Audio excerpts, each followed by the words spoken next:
নমস্কার দর্শক বন্ধুরা, আপনাদের সবাইকে অনলাইন বাংলা গাইড চ্যানেলে স্বাগত জানাই। ভারতের কৃষিপ্রধান সরকারের উদ্যোগ পিএম কিষাণ সম্মান নিধি প্রকল্পে বছরে ৬,০০০ টাকা পর্যন্ত দেওয়া হয় ৩ কিস্তিতে, প্রতি ৪ মাসে ২,০০০ টাকা। ইতিমধ্যে ২০তম কিস্তি গৃহীত হয়েছে, আর এখন লক্ষ কোটি কৃষকের অপেক্ষায় ২১তম কিস্তি। কিন্তু প্রশ্ন হচ্ছে, দীপাবলির আগেই টাকা ঢোকার সম্ভাবনা কতটুকু? তো চলুন জেনে নেওয়া যাক। তো এখানে বলা হয়েছে কেন্দ্রীয় তথ্য ও আনুমানিক সময়সীমা সম্পর্কে। গত কিস্তির ধারা অনুযায়ী ১৮তম অক্টোবর ২০২৪, ১৯তম ফেব্রুয়ারি ২০২৫, ২০তম আগস্ট ২, ২০২৫ এর ভিত্তিতে ২১তম কিস্তি অক্টোবর বা নভেম্বর ২০২৫ এ আসার সম্ভাবনা রয়েছে। কিছু বিশ্বাসযোগ্য রিপোর্ট বলছে ডিসেম্বর ২০২৫ এর মধ্যে কিস্তি জমা পড়তে পারে, অর্থাৎ দীপাবলি নভেম্বর ২০২৫ এর আগে টাকা আসার সম্ভাবনা খুবই কম। তো এরপর কি বলা হয়েছে জেনে নিন। এরপর বলা হয়েছে কারা কারা ২১তম কিস্তি পাবেন না।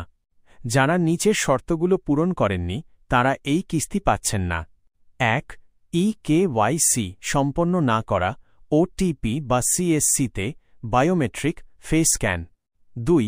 আধার ব্যাংক লিঙ্ক করা নেই অথবা তথ্য আধার, আইএফএসসি, ল্যান্ড রেকর্ডস ভুল আছে। পূর্বে বেনিফিটের জন্য ইনএলিজিবল শ্রেণীতে পড়েছেন, যেমন আয়কর প্রদানকারী, পেনশন ১০,০০০ টাকার বেশি প্রাপ্ত, সরকারি কর্মকর্তা, প্রফেশনাল ইত্যাদি। সরকার ইতিমধ্যে সন্দেহভাজন বা অযোগ্য কৃষকের কাছে পাঠানো টাকা রিকভারও করছে। তো এরপর কি বলা হয়েছে চলুন জেনে নিই। তো এরপর বলা হয়েছে কি করবেন আপনি। ১. ইকেওয়াইসি তৎক্ষণাৎ সম্পন্ন করুন। কিভাবে করবেন জেনে নিন। প্রথমে pmkisan.gov.in এর লিঙ্ক এ যাবেন। এরপর ফার্মার্স কর্নারে ক্লিক করুন। এরপর আপনার ইকেওয়াইসি কমপ্লিট করবেন। আধার সহ যাবতীয় তথ্য দেবেন এবং ওটিপি দিয়ে সাবমিট করবেন। অথবা সিএসসিতে বায়োমেট্রিক বা ফেশিয়াল ইকেওয়াইসি করতে পারেন। ২. বেনিফিশিয়ারি স্ট্যাটাস চেক করুন। pmkisan.gov.in এর লিঙ্কে গিয়ে বেনিফিশিয়ারি স্ট্যাটাসে ক্লিক করুন। এরপর আধার অথবা মোবাইল অথবা রেজিস্ট্রেশনে ক্লিক করুন এবং সর্বশেষ গেট ডেটাতে ক্লিক করুন। এবার দেখুন এফটিও জেনারেটেড অথবা পেমেন্ট সেন্ট হলে নিকট সময়েই টাকা আসছে, আর পেন্ডিং অথবা রিজেক্টেড হলে সংশোধন প্রয়োজন। ৩. বেনিফিশিয়ারি লিস্টে নিজ নাম আছে কিনা দেখুন। স্টেট অথবা ডিস্ট্রিক্ট অথবা ভিলেজ নির্বাচন করে পিডিএফ লিস্ট বের করতে পারেন। ৪. ভুল ত্রুটি থাকলে যান নিকটস্থ সিএসসি বা জেলা কৃষি অফিস এ অথবা pmkisan.gov.in এর লিঙ্কে যোগাযোগ করুন। এবার জেনে নিন সময়সীমা সারণী। আনুমানিক কিস্তি নম্বর ১৯তম। মূল মেয়াদ অনুযায়ী মুক্তির সময় ফেব্রুয়ারি ২০২৫। প্রকৃত মুক্তির সময় ফেব্রুয়ারি ২০২৫। কিস্তি নম্বর ২০তম। মূল মেয়াদ অনুযায়ী মুক্তির সময় জুন ২০২৫।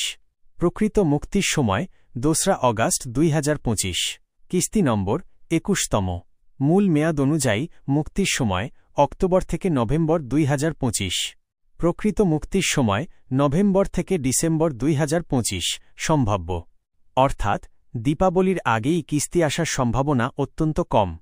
তো এরপর কি বলা হয়েছে চলুন জেনে নিই। তো এখানে বলা হয়েছে ২১তম কিস্তির আনুষ্ঠানিক ঘোষণা এখনও হয়নি। প্রেক্ষিত ও প্যাটার্নে নির্ভর করলে টাকা অক্টোবর থেকে ডিসেম্বর ২০২৫-এ আসবে, তবে দীপাবলির আগে নয়। ইকেওয়াইসি, আধার ব্যাংক লিঙ্কিং, ল্যান্ড রেকর্ড সব চেক ও আপডেট করতে হবে, না হলে টাকা নাও আসতে পারে। বেনিফিশিয়ারি লিস্ট ও পেমেন্ট স্ট্যাটাস চেক করা আবশ্যক।